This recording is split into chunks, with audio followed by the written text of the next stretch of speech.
Bom, pessoal, vamos dar início ao estudo dos protocolos de roteamento, começando pelo RIP, sendo aí o primeiro deles do nosso estudo. Vamos lá dar início.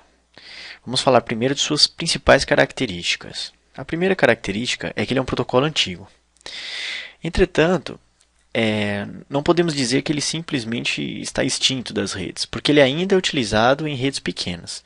Por quê? Por conta da sua simplicidade, da sua compatibilidade com a maioria dos roteadores e também por conta da sua facilidade na implementação devido à sua simplicidade. Ok?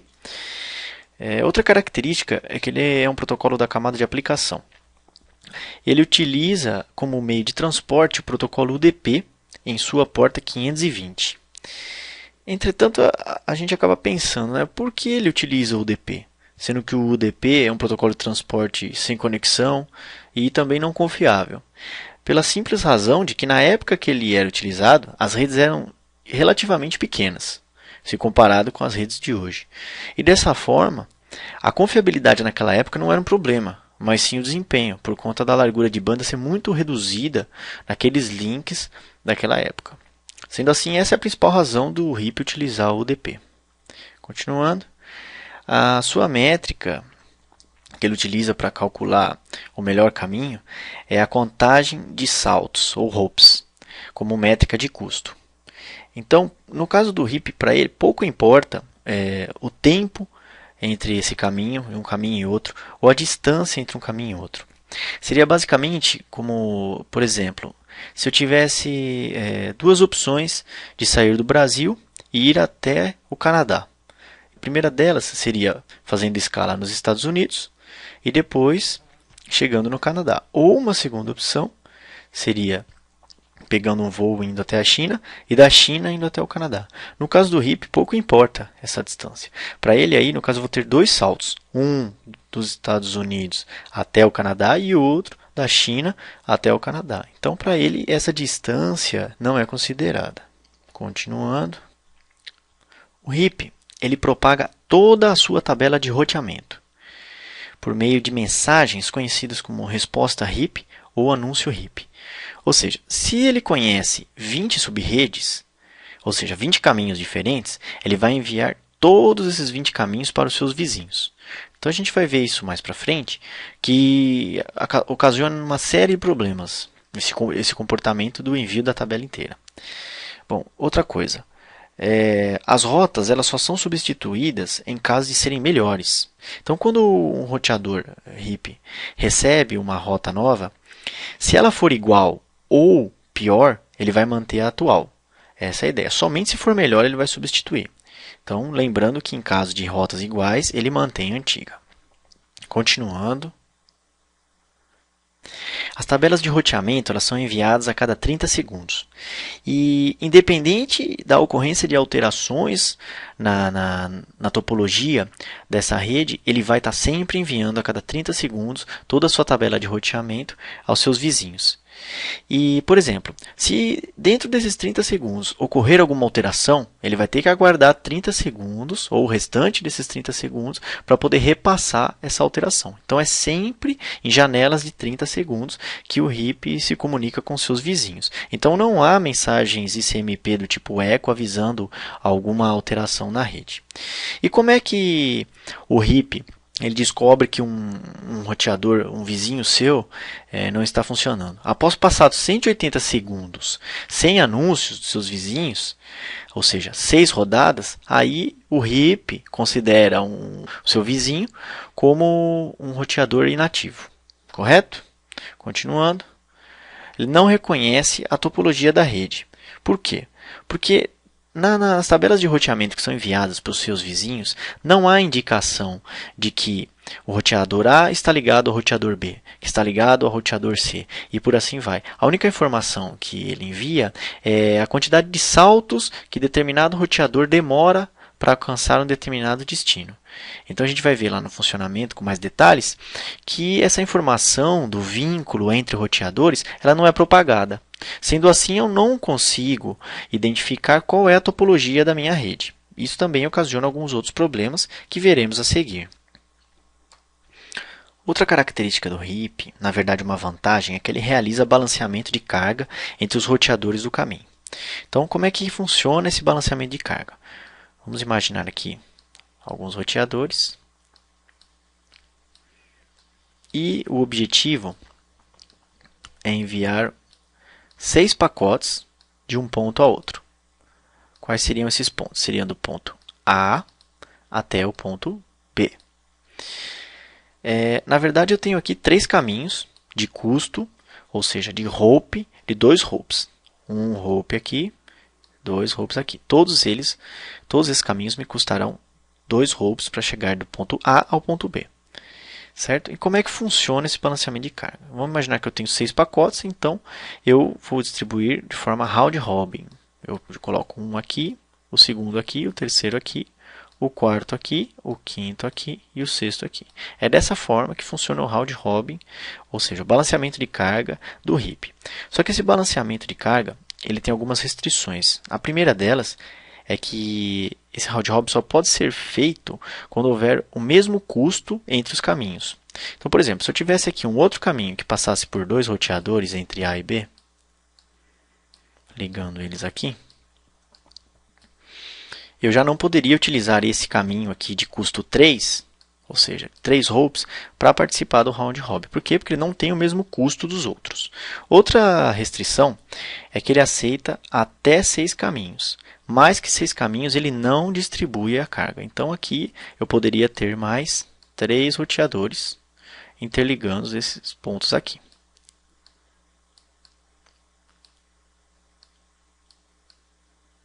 Mais que isso, ele não realizaria o round robin. Correto? Vamos para frente.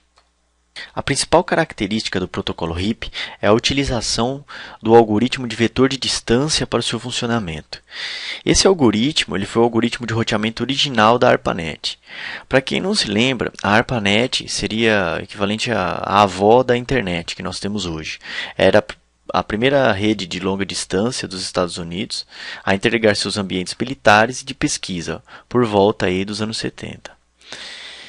Outra coisa, o algoritmo de vetor de distância também é conhecido como Bellman-Ford ou Ford-Fulkerson, que são os nomes aí dos seus criadores. Fiquem espertos com isso aí, porque às vezes as bancas de concurso acabam citando o algoritmo não como o seu nome conhecido, que é o algoritmo de vetor de distância, mas sim como o algoritmo de Bellman-Ford ou Ford-Fulkerson, ok? Continuando, vamos entender agora como é o funcionamento do protocolo RIP. Utilizando o algoritmo de vetor de distância, que é o seu coração aí, na verdade. Então, vamos imaginar essa rede aqui de roteadores, em que nós temos 7 roteadores interligados, e lembrando que a cada 30 segundos, toda a tabela de roteamento é enviada de um determinado roteador a seus vizinhos, como, por exemplo, B enviando sua tabela a C e a G, o roteador C enviando a E e a D, e assim sucessivamente. Vamos imaginar agora a entrada de um novo roteador nesse cenário, sendo aí o roteador A, que estaria ligado entre os roteadores B e E, da seguinte forma, aí, conforme a figura. Então, a partir do momento que A entra em cena, passados 30 segundos, ele receberá as tabelas de roteamento de seus vizinhos, que são o roteador B e o roteador E, da seguinte forma, conforme a nossa tabelinha aqui. Então, no caso, o roteador E enviará todo o custo do caminho de suas rotas até seus destinos. Então, ele enviará essa tabela para que A possa processar. E B também a mesma coisa. Então, conforme o exemplo aqui, reparem que E está dizendo que para chegar em B, ele tem custo 2. Ou seja, passando por C, hop 1, chegando em B, hop 2. A mesma coisa para o roteador B chegar em C. Tem hop 1, pois eles estão aqui, um ao lado do outro, ok? A partir do momento que A entra em cena, ele deseja montar a sua tabela de roteamento com base na tabela de roteamento dos seus vizinhos. E como se dá esse procedimento? Da seguinte forma, ele escolhe o menor caminho entre os dois vizinhos, no caso E e B, e incrementa um hop. Por que incrementa um hop? Por conta da sua posição, que a partir do momento que ele sai, o dado sai de dentro do roteador A, cai no próximo roteador, ele vai contando um hop a mais. Então, por exemplo, para chegar ao roteador B, ele montaria o seu valor da seguinte forma. Escolheria o menor caminho, que é B, incrementando 1, ele ficaria com hop 1 para se chegar em B. Mesma coisa em C. Aqui no caso C, ele é indiferente, pois passando por E ou passando por B, ele terá custo 1. Dessa forma, incrementando um salto, será 2 o valor de C. Para se chegar em D, a mesma coisa, indiferente, pois E e B são o mesmo custo. Incrementando 1, teremos 3. E, para se chegar em E, 0 e 2, qual é o menor caminho? Passando por E. Passando por E, incremento 1, tenho um hope para chegar na letra E. E assim sucessivamente, até ser exibida a seguinte tabela. Então, aqui nós temos a tabela de A completa. Reparem que, quando a tabela está dentro do roteador A, ou seja, quando ele detém a sua própria tabela, ele deve saber qual é a interface de saída que vai sair do pacote. Já quando ele envia essa tabela para os seus vizinhos, ele só vai enviar os seus hopes, ou seja, o custo para se chegar nos seus vizinhos e também em todos os roteadores da rede. Ok? Vamos para frente. Bom, pessoal, vamos falar um pouquinho agora dos problemas e limitações do protocolo RIP, que são as causas pelas quais o protocolo RIP não é mais utilizado hoje em dia na internet como protocolo oficial de roteamento, digamos assim. Principalmente pela sua característica de ser atuante em redes de pequena escala. Conforme a internet foi crescendo, passou a não ter espaço para o RIP, sendo que ele é utilizado hoje em dia somente para redes pequenas. Vamos ao primeiro problema aí. Primeiro problema, a convergência lenta. Convergência é um problema no protocolo RIP. Por quê? Porque ele converge de forma proporcional ao número de nós da rede. Ou seja, quanto mais nós eu tenho na minha rede, maior será o tempo de propagação da notícia de um roteador dentro da minha rede. Vamos voltar aqui ao exemplo do slide anterior e eu vou demonstrar para vocês por que há esse problema da convergência lenta por conta dessa propagação da notícia de um novo nó na rede. Vamos voltar lá. Como se dá essa propagação? Nós sabemos que os roteadores se comunicam a cada 30 segundos. Isso aí a gente já está cansado de saber. Entretanto, a partir do momento que A entra em cena na rede e monta sua tabela de roteamento conforme a seguir, nós sabemos que essa tabela será propagada primeiramente para os seus vizinhos em uma primeira rodada. Ou seja, A envia para seu vizinho B e também envia para o seu vizinho E. Certo? Isso numa primeira rodada. Agora pergunto a vocês, nessa primeira rodada, o roteador C conhece a existência de A? Não conhece. Nem mesmo o roteador F e todos os demais. Em uma segunda rodada, B enviará a sua tabela de roteamento a C. E também enviará a G. E, por sua vez, o roteador E enviará ao roteador F. Sendo assim, nessa segunda rodada, e somente na segunda rodada, é que o roteador C, G e F saberão da existência de A na rede. A partir do momento que entramos na terceira rodada, passados mais 30 segundos, é que C enviará sua tabela para D e G enviará sua tabela para H. Ou seja, somente na terceira rodada é que H e D terão conhecimento de que A está na rede. Ou seja, esse é o tempo de convergência do algoritmo RIP. Continuando os problemas e limitações, vamos ao próximo. Próximo problema, o problema da contagem até o infinito. Como se dá esse problema? Vamos voltar novamente ao nosso exemplo lá dos roteadores na rede. Bom, vamos imaginar o seguinte, que o roteador E simplesmente parou de funcionar, certo? Como será esse procedimento daqui para frente? Após passados 180 segundos, A perceberá que E parou de funcionar. Sendo assim, qual será o comportamento? Ele simplesmente irá ignorar o roteador E de sua tabela de roteamento. Simplesmente ele parou de considerá-lo. Ok, até aí tudo bem. Agora, passados 30 segundos, o que vai acontecer? A troca de tabelas novamente. Então, o que vai acontecer? O roteador B enviará sua tabela de roteamento completa para os roteadores A, C e G, que são os seus vizinhos, ok? Tudo bem. No momento que A recebe a tabela completa do roteador B, que será essa daqui, qual será o seu comportamento? Ele vai olhar aqui que B tem uma forma de chegar no roteador E tendo o custo de 2 hops. Só que A não sabe que B utiliza o próprio roteador A para chegar em E, porque nós já falamos isso, que a interface de saída não é propagada para os outros roteadores, mas tão somente a tabela de roteamento, ok? Sendo assim, qual será o comportamento de A após o recebimento da tabela de roteamento de B? Ele vai olhar e falar, olha só, eu posso chegar em E passando por B. Então, ele cria novamente um registro dentro de sua tabela de roteamento, só que com o custo 3, somando o custo de B para chegar em E mais 1, saindo pela interface B. Até aqui tudo bem. Passados mais 30 segundos, qual será o próximo comportamento? Haverá uma nova troca de tabelas de roteamento, ok? Então, o que acontece? A também enviará nessa próxima troca a sua tabela de roteamento para B. E B vai perceber o seguinte, que agora o custo para ele chegar no roteador E é custo 3, porque o roteador B tem noção de que ele utiliza o roteador A para chegar em E. Sendo assim, ele olha e fala, opa, estou desatualizado. Tenho que atualizar a minha entrada para o roteador E. Sendo assim, ele ignora essa daqui e atualiza agora com o custo 4, que é os hopes de A mais 1. E o que acontece na próxima rodada? Novamente a troca. B envia novamente a sua tabela para os seus vizinhos. E aí, o que acontecerá novamente?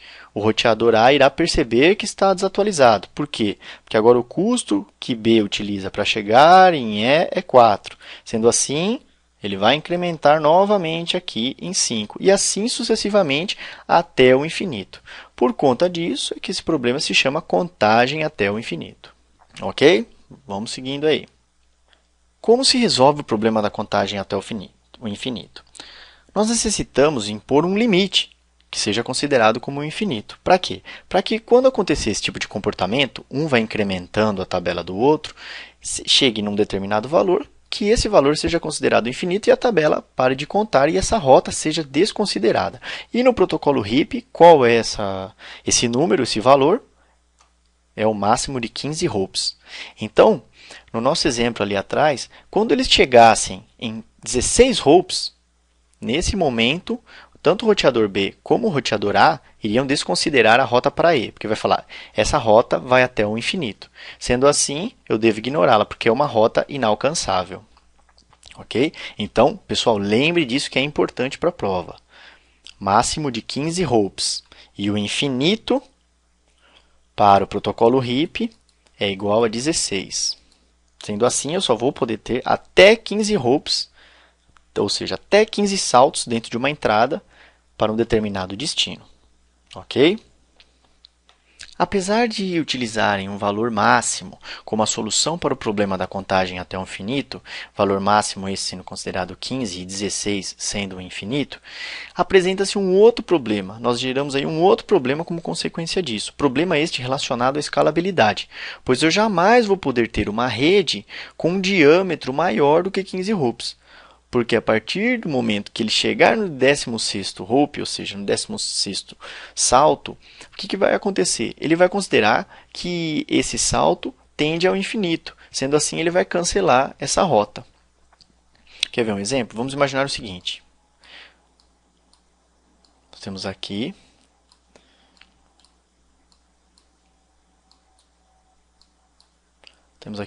alguns roteadores.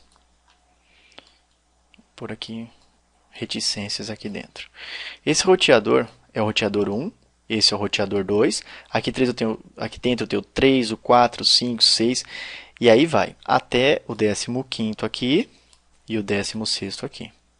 Como é que vai acontecer quando um dado for transmitido? Ele vai para cá, 2, segundo salto, vai lá para dentro, terceiro, quarto, quinto, até o 15º.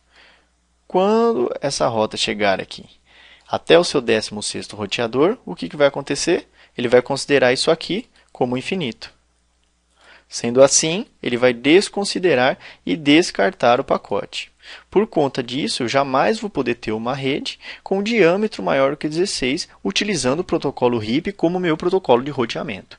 Ok? Vamos continuando aí. Outra característica do HIP é a quantidade excessiva de mensagens que ele troca. Ele vai trocando muitas mensagens a cada 30 segundos. Então, ele fica a cada 30 segundos enviando mensagens. Isso aí acaba, como efeito colateral, sufocando a rede. Acaba sufocando a rede por essa quantidade excessiva de mensagens trocadas. Então, por que isso? Porque cada entrada na tabela de roteamento contém uma entrada para cada rede. Sendo assim, além de ter muitas trocas, essa troca ela vai ficando pesada. E aí o que acontece? O que o protocolo HIP impôs?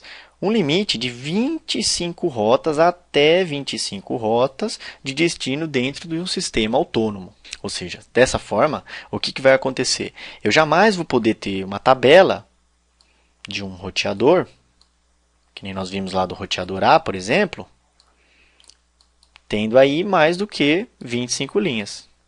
Porque é o limite máximo de rotas de destino que eu posso ter dentro de um roteador.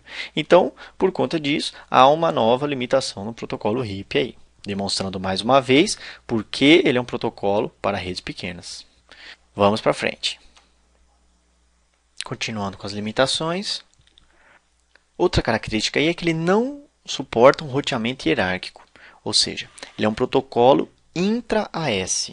Intrasistema autônomo, só é utilizado para um único sistema autônomo. Ele não consegue rotear pacotes entre sistemas autônomos. Essa é a característica do HIP também, assim como o SPF, que a gente vai ver mais para frente. Então, ele vai atuar somente em redes planas, redes sobre um único domínio administrativo. Ok? Continuando. Outra característica do HIP é que a largura de banda não era considerada. Ou seja, a gente viu lá atrás que para o HIP pouco importa a velocidade do link, pouco importa a distância entre os enlaces. A única coisa que para ele realmente importa é a quantidade de saltos, é a quantidade de hops que um pacote vai levar de uma rede a outra. Por que desse comportamento? Porque quando o HIP surgiu, lá na época da ARPANET, todos os links eram padronizados. Todos eles eram de 56 kbps. Sendo assim, com essa padronização, o que importava realmente era a quantidade de saltos e não a largura de banda, porque eram todos iguais. Entretanto, quando o HIP começou a atuar ali em redes heterogêneas, quando a internet começou a surgir, começou a desenvolver links mais rápidos, o que aconteceu? O HIP começou a ser um problema nessa questão da largura de banda. Por quê? Porque o menor caminho nem sempre é o melhor caminho. Então vamos aí a um exemplo. Nós temos aqui 3 roteadores. Eu tenho duas formas. Eu sendo o roteador A, eu tenho duas formas de enviar algum pacote para o roteador C, utilizando o link direto de 64 kbps ou passando por B. Então, o que acontece? O protocolo HIP ia considerar que o caminho por B, que é o mais rápido, seria um pior caminho. Por quê? Porque ele tem hop 2. Se eu utilizasse diretamente o link que se comunica com o roteador C, seria hop 1. Então, esse é o comportamento do HIP. Sendo assim, muitas vezes ele acaba desprezando o melhor caminho e por conta da utilização do menor caminho. Outra coisa que eu gostaria de frisar aqui, pessoal, é para vocês ficarem atentos a esses termos melhor e menor na hora de resolver as questões. Porque às vezes numa leitura cansada, depois lá de 5 horas de prova, você pode acabar confundindo esses termos aqui e acabar perdendo a questão. Então, muita atenção ao termo menor caminho e melhor caminho. Às vezes, as bancas acabam utilizando esses termos de forma trocada, que é justamente para confundir o candidato. Então, muita atenção com isso aí, galera. Vamos para frente. Bom, pessoal, outro assunto que é bastante cobrado em prova sobre o protocolo HIP é sobre as suas versões. O protocolo HIP ele possui duas versões, a versão 1 e a versão 2. A versão 1 surgiu junto com o protocolo e a versão 2 surgiu devido a algumas melhorias que eram necessárias à época para se continuar utilizando o protocolo HIP. Vamos falar um pouco agora das características da versão 1. A primeira delas, ele não suporta endereço de subrede nem classless, ou seja, para o protocolo HIP, ele só enxerga endereços IP conforme aquelas classes que vocês viram com o professor Walter. Classe A, classe B, classe C e classe D. Ou seja, não é enviada uma máscara de subrede, ele não enxerga essa questão das máscaras de subrede. Sendo assim, ele não trabalha com aquele conceito de CIDR, que é o Classless Interdomain Routing, né? Ele não trabalha com isso. Outra característica é a difusão via broadcast, ou seja, todas as tabelas de roteamento do protocolo RIP eram enviadas via broadcast. Sendo assim, até os hosts recebiam essas tabelas de roteamento sem necessidade, o que ocasionava um certo desgaste da rede por conta dessa difusão excessiva aí de dados, né? Próxima característica. Ele não suporta autenticação, ou seja, qualquer roteador que integrasse a rede já passaria a direcionar pacotes, divulgar tabelas, sem mesmo você ter certeza se aquele roteador foi colocado pelo administrador de rede de fato. Então, isso aí acabava sendo um problema de segurança, né? E aí o RIP2 vem para melhorar essas características. Primeira característica do RIP2. Ele acomoda aí máscaras de subrede, ou seja, ele tem suporte ao CIDR, então ele começa a enviar as máscaras junto, começa a enxergar máscaras de subrede. Então cai aquele conceito, né, dos IPs classe A, B, C, D, etc. Próxima característica. Ele começa a trabalhar agora com difusão multicast, ou seja, ele é enviado não para todos, mas somente para um determinado grupo. Grupo este que está cadastrado dentro daquele grupo multicast lá. Então, só esse pessoal vai receber, o que acaba deixando a rede menos ofegante por conta dessa divulgação excessiva do broadcast, certo? Continuando, ele passa a possuir autenticação. Essa autenticação ela é feita por meio de senha ou por meio do hash MD5. Mas agora, um roteador para pertencer à rede, deve estar autenticado. Senão, os outros roteadores simplesmente irão ignorar todas as informações que ele passa a divulgar na rede, ok? Vamos para frente. Bom, pessoal, vamos agora à resolução de uma bateria de questões aí de aprendizagem para que possamos assimilar melhor o conhecimento e ver como é que se cobram, como é que as bancas, os concursos cobram esses conceitos do protocolo RIP aí nas questões de prova. Vamos lá. Primeira questão é do TR do Mato Grosso do Sul, da banca CESP, em 2013, caiu essa questão para analista judiciário. Então, acerca dos protocolos de roteamento de redes, julgue os itens. Primeira questão. O RIP versão 2, diferentemente do RIP versão 1, não envia sua tabela completa de roteamento periodicamente. Ao contrário, ele envia somente os registros que foram alterados na última atualização por meio de broadcast. Negativo, né, pessoal? A gente viu lá que as diferenças entre o protocolo RIP versão 2 e versão 1 são basicamente a questão da classes da subrede, a questão também da difusão via broadcast e também da autenticação, na questão da segurança. Nada foi dito sobre a questão de enviar a tabela completa ou não. Dessa forma, independentemente do RIP versão 1 ou RIP versão 2, toda a tabela é enviada. Sempre a tabela completa é enviada. E não há essa diferença entre os protocolos, ok? Vamos para a próxima questão. O RIP é um protocolo de classe Distance Vector que utiliza a contagem de saltos para a determinação da melhor rota para uma rede remota. Corretíssimo até aqui, a questão está correta. Realmente o RIP utiliza o algoritmo Distance Vector. Continuando. Caso se encontre mais de um link para a mesma rede com o mesmo número de saltos para ambas, o referido protocolo executará automaticamente o Round Robin Load Balance. Questão corretíssima, né? Exatamente isso. Nós vimos lá que uma das características, uma das vantagens do protocolo RIP era exatamente essa questão do balanceamento de carga. Balanceamento de carga esse que era feito por meio do Round Robin, distribuindo um pacote entre os vários caminhos possíveis, ok? Próxima questão. Os protocolos da classe Distance Vector utilizam o conceito HOP, pois quanto maior o número de hops necessários para se alcançar uma rede remota, mais bem classificada é a rota. Questão totalmente errada, né, pessoal? Totalmente errada, porque ele fala quanto maior o número de hops necessários para se alcançar uma rede, mais bem classificada é a rota. Errado, né? Ao contrário, quanto menor o número de hops, essa rota será escolhida como a melhor. Ok? Vamos aí à próxima bateria. Julgue os itens a respeito de protocolos e tecnologias de roteamento. Questão aí do TJ de Alagoas, banca CESP. Quarta questão. Na métrica usada pelo RIP, A distância até um destino é definida como o número de enlaces para alcançar esse destino. Por essa razão, essa métrica é denominada contagem de nós. Questão certinha, né, pessoal? Exatamente isso.